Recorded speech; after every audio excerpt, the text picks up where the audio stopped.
loud so he can hear me. So can you hear me, Dad?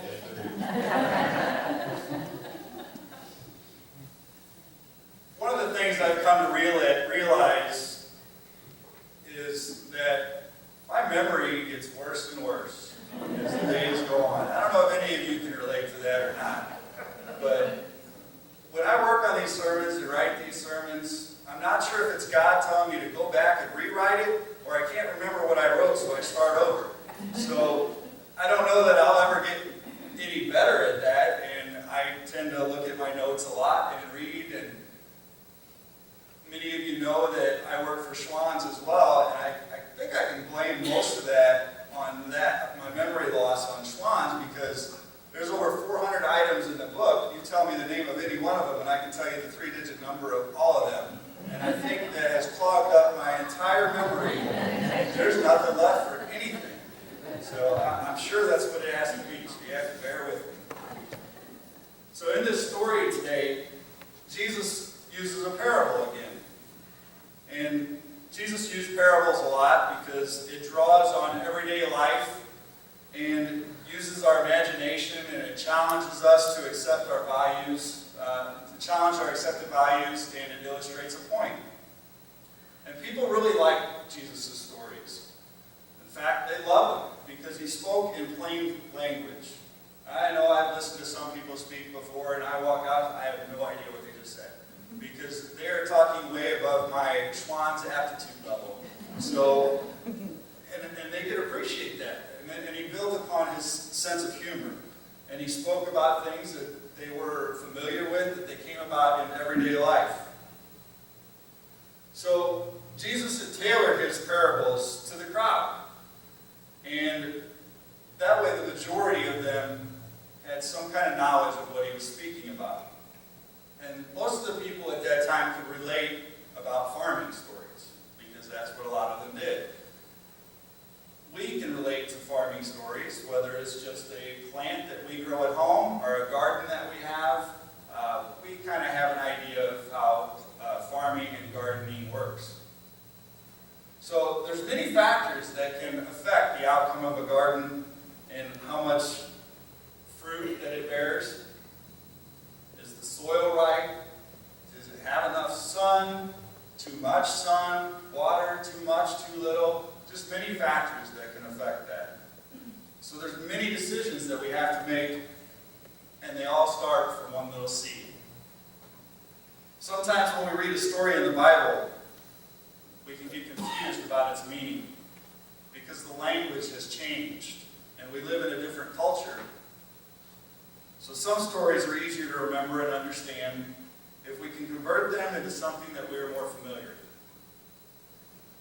I'm sure some of you have a garden like I do, and I'm also sure that every one of your gardens looks better than my garden this year. I had to choose what I wanted to plant in my garden. And when I chose what I wanted to plant, I then had to decide where I wanted to plant it. Then I had to get my seeds. My next step was preparing the soil. I tilled it. Actually, my dad tilled it this year for me because I was busy. I have to change some of my sermon now that you're here. I have tilled it in the past, many times. But it was tilled, and then there was some nutrients added. And then I had to grab the seeds and head for the garden. I spread the seed in my prepared soil and was happy with the way my garden was shaping up. I returned later to check it out, and I noticed my seed package must have had a hole in it. I dropped seeds on the path that I had worn out from all the hard work preparing the soil. It looked like the birds had eaten the seeds. They were almost gone. I also noticed some of the seed had fallen on the rocky edges of the path. Some plants started to grow, but they soon withered and died. I noticed some things were growing right there in the middle of the weeds, but there wasn't any fruit on them.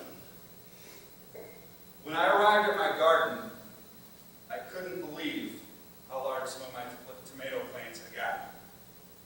Some of my tomato plants had 30, 60, maybe not that many, but it kind of relates to the story. So that's kind of the parable in today's culture. I mean, we can really understand what the gardening is, walk into the garden and such. So now that you have that, you have to figure out what is being said. I think what Jesus is asking here is, why is there so much goodness produced in some people's lives? Why are some Christians' lives so productive? How do some produce so much love, patience, kindness, and faithfulness? Why do some Christians produce so much and others not much at all? I think that the question of this parable, I think that is the question of this parable, and why are some Christian lives so productive and others not? When you think of the path being so hard, I think Jesus is referring to the hearts of some people. Their hearts are hard towards most things that have to do with God. We probably all know some people like that. And they think that prayer is a waste of time. They also think that going to church is a waste of time. We've talked to some of these people. We've tried to share the word with some of these people. The important thing is to not give up on them. Because God doesn't give up on us. Now there's also some people like the rocky soil by the side of the path. These people are not that productive either. The seed will come up, but as soon as something bad happens in their life, they throw in the towel and give up on God. Sometimes it's because they thought that when they find Christ, that everything will be easy from here on out. The Bible doesn't tell us that, does it?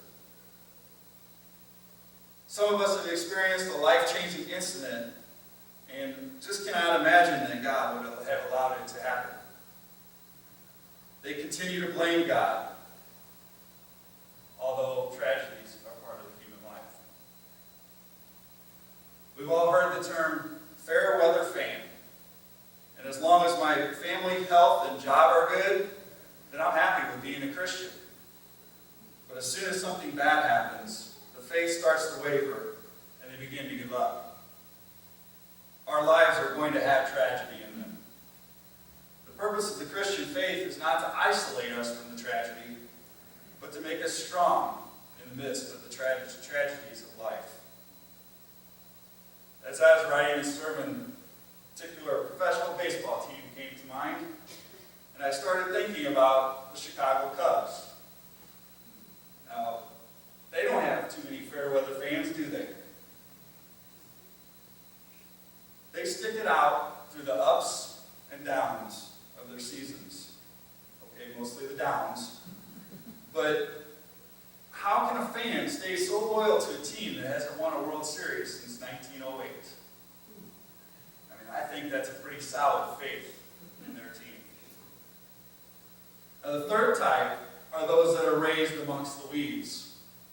The weeds choke them out. We all know how quickly weeds can take over. They just kind of just take off and you can't get control, and it's a lot of work to control weeds. That's one thing I can count on that my garden will produce. It's important to fight the weeds and get them out of both the garden and our life. As Jesus said in verse 22, "But the worries about this life and the love for riches choke the message, and they don't bear fruit." How often do we let our worries get in the way of life? It happens often. And I think a lot of times when I start to worry, I go back to Matthew chapter 6. I'm going to read a passage out of Matthew chapter 6 that really helps me with that.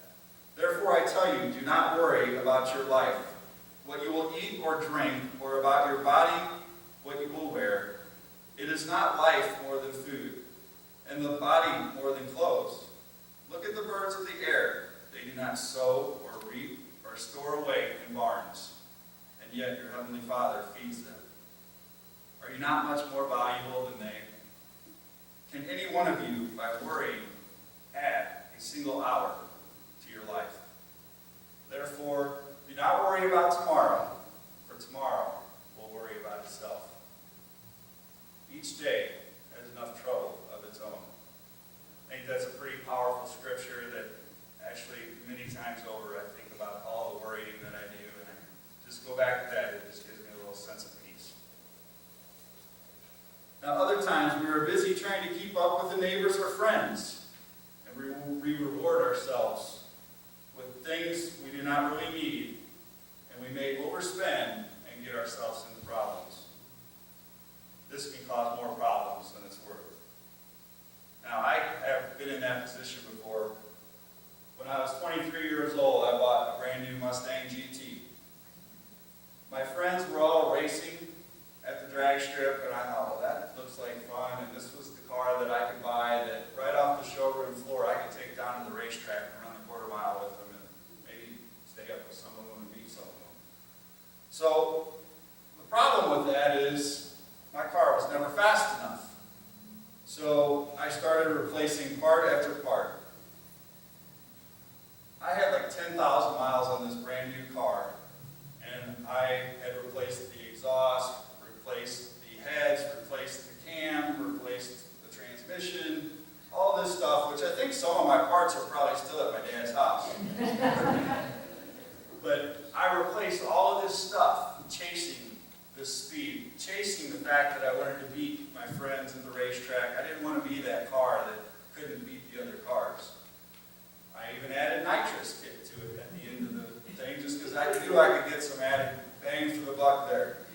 So the problem was I never was faster than everyone. I kept up with a lot of them, but the debt that I had amassed and the amount of money that I stuck into the car created another problem. My car only got like 10 miles to the gallon at that point. And that was my daily car. So that didn't really work out for me really well. So you can see the amount of time, money, and effort it did get in the way of the fruit that I could have produced. The growth of our relationship to Christ can suffer because we are too busy either trying to pay for what we bought or enjoying what we bought and putting Christ second. When this happens, we tend to give our leftover money and time to Christ, which that may not amount to much. If we put God first, all the other stuff will fall into place. The last soil we need to cover is the good soil. It's what produces that 100 tomatoes, 60 tomatoes, or the 30 tomatoes per plant. On one plant, there may be 100 tomatoes of patience, 100 tomatoes of love, or 100 tomatoes of goodness. Why is it that some of our lives are so productive of fruit? Because good soil takes work. We may start as that hard path, and after time, we may be ready to listen. Someone may have took the time and removed our rocks and dug them up, and the weeds may have been kept at bay. We have added all of the necessary ingredients to make ourselves better Christians. And it takes time to have good soil. It takes time for prayer. It takes time of patience. And it takes time of goodness. When you add that seed, it will grow and produce like you've never imagined. So why is it that some Christians are so abundant in their Christian lives and others are not? Because some took the time to plant a seed and did all those things that we talked about today. May we keep tending to our gardens